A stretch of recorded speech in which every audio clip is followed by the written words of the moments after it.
Today we are doing a video which is a little bit of a fan service, and by a fan service I mean a service to me as a YouTube fan who's been watching YouTube videos for my entire conscious teenage and adult life. I have always spent so much time watching videos of people's tattoo collections and videos of them going to get tattooed, and considering that I am doing videos about the show tattoos that I'm getting and taking you on some of those days that I get tattooed, I figured just having a tattoo collection video would be a good move so that you know where we're starting from, you know what we're working with, and any questions that I get about the tattoos that I do have, I can just link you back to this one, which is a good time. So here is my tattoo collection as of now. I am currently 25 years old. I turned 26 this year. I've been getting tattooed for the last decade. This year I have a lot of big plans for my last big project pieces of tattoos, but in the meantime, this is what we're working with. I only have black and gray tattoos. I do not have any colored tattoos, which is just a personal preference. I will have linked down below my other tattoo related videos, including my discussion about being tattooed and working in the arts and my employment, as well as the videos of me going to get some show tattoos that I took you along for. But for now, let's get into it. Starting off, we have my most problematic tattoos, which is my knuckle tattoos. They say the year 1692 with some little cobwebs. This one I've had so many dramas with. Finger tattoos are notorious for dropping out, and I work with my hands, so it's been impossible for me to heal these. It feels like I have had them done twice. I keep meaning to get these guys touched up, but I just haven't had a chance to do so yet because, like I said, I work with my hands. On the sides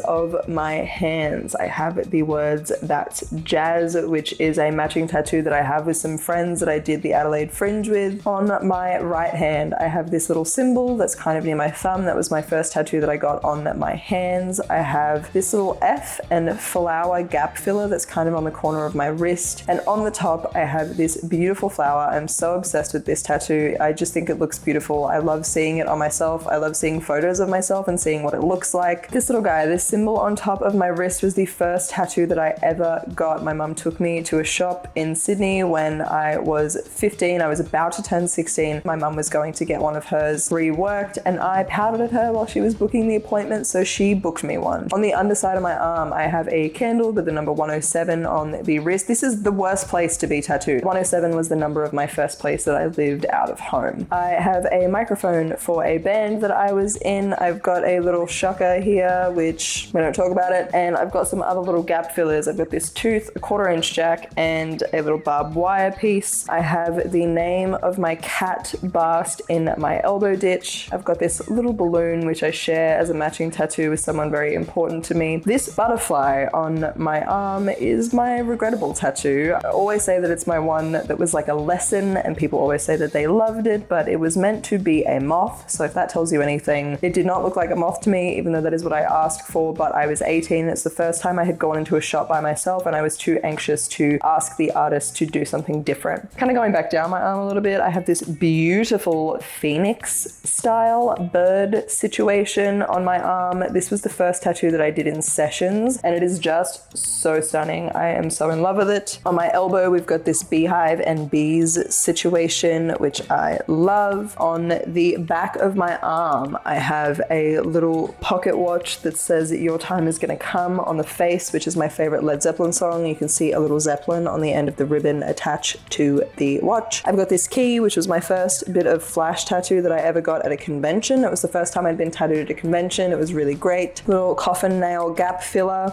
I have a bottle on the front of my arm with a heart inside of it that says "Beware" on the label, because I had just gone through my first breakup and I was feeling really emo at 19 years old. On the inside of my arm, I have a little wand, which is a matching tattoo with my mum. I have a little scorpion on the back of my arm, another little gap filler. That one is also for my mum because she is a Scorpio. I have a little Jack Daniels bottle gap filler that I always forget about, but that I just love. And I also have this witch hand holding a shrunken head on the back of my arm. And that is it for my right arm. Moving across to my chest tattoo. Oh my good lord, my chest tattoo is my favorite thing on my entire body. I am so in love with it. I'm so happy with it. Cannot tell you how perfect this piece is. I would not change a single thing about it. I'm so in love with it. This one was inspired by Phantom of the Opera, actually, which made me feel like a big old nerd when I then worked on it. But the rose is my favorite imagery from the movie. The dagger in the center is based off the dagger that one of the ballet dancers has in the book, and the candelabra bits that come out of the floor are my favorite bits of the set. We didn't have those in the versions that I did, so that's great. On my other arm, I have this little skull. This guy was just to fill this gap here here because, oh my god, I was so sick of this gap. I was seeing it in photos everywhere and it was driving me crazy. I've got one of the knockers from Labyrinth because it is one of my favorite movies. I have the number 1008 on my arm because it was my first apartment in Melbourne and it was mine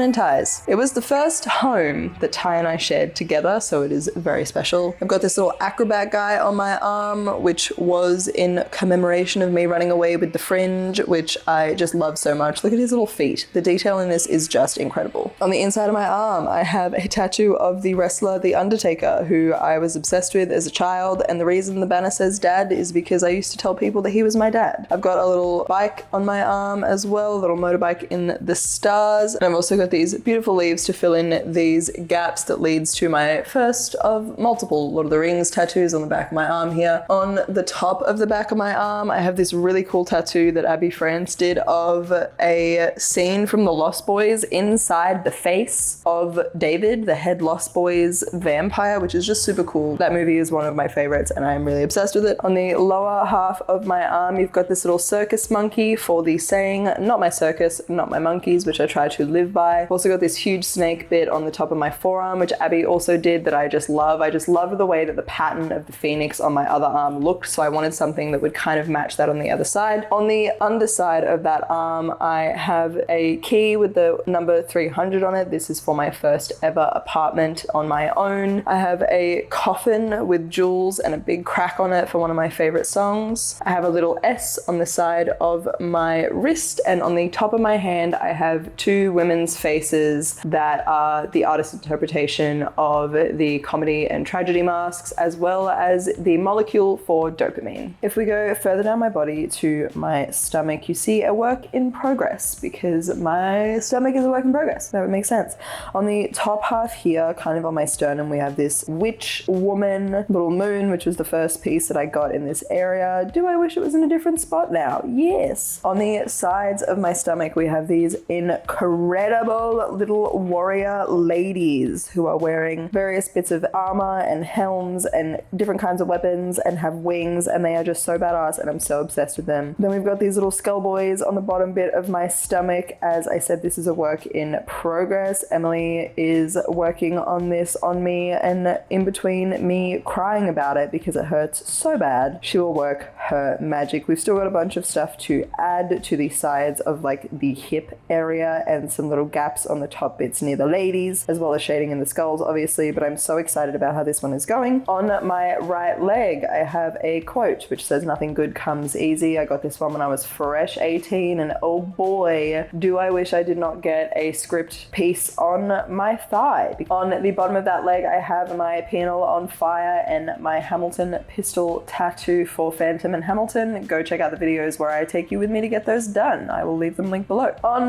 my left leg, on the top of the leg, I have a little shell that was just there to fill a gap from a flash day that I went to. I have a poison bottle with the word vanity on it. I've got this really cool like bat in a frame situation that Spinner did for me at a convention. It was awful. Yes, getting tattooed for that long in such an awful spot while all these people were looking at me. You're correct. On the front of my thigh, I have this incredible piece of Rivendell, the elvish city from Lord of the Rings. I am so in love with this tattoo, and I still am. It was my first like big piece. I sat I think for like 7 or 8 hours, which I would never do now. I am a little bitch, and it is just incredible. On the side of my leg, I have this beautiful thestral done by Heath Clifford in New Zealand. I have this huge Woma python down the front of my shin and on my knee. I have the word don't in between that little snake, and on the other side of that leg, I have a lute. This is based off of my favorite book of all time, Name of the Wind. I have a redback spider in a heart-shaped web. I have this matching with one of my best friends who actually has it in color. On the inside of that leg, I have this poison bottle with a spoon, which was for Mary Poppins. I wanted a brimstone and treacle tattoo, but I did not want something that looked like it came out of the show props because that doesn't exactly suit my style. style. And on the back of this leg is this incredible piece by Emily of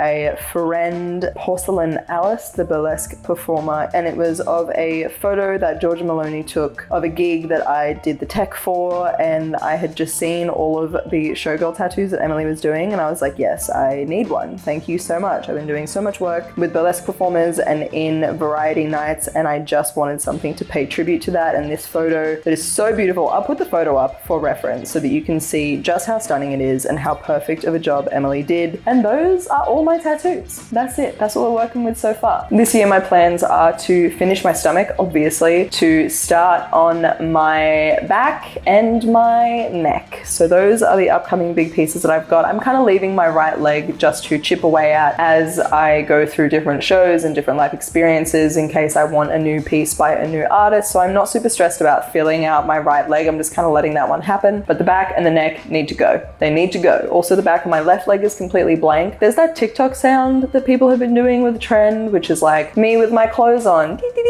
and then me with my clothes off. It's like all these really tattooed people that you can't tell when their clothes are on. I feel like I need to do that trend, but for me, when I'm facing to you and when I'm looking away from you, because from the back, it's not it. I do not look tattooed at all. If you guys have any tattooed related questions, please leave them below. I might do a tattoo Q&A if there are enough of them. And then from here on out, I will take you for all of my upcoming tattoo appointments to do with shows and music and things like that. I have thought about as well doing a video of how I manage healing tattoos while I'm working. So I could do that as well. Let me know if you would be interested in something like that. Please subscribe so you see the next videos I have coming out. If you notice that next week I look the same, mind your business. Mind your business.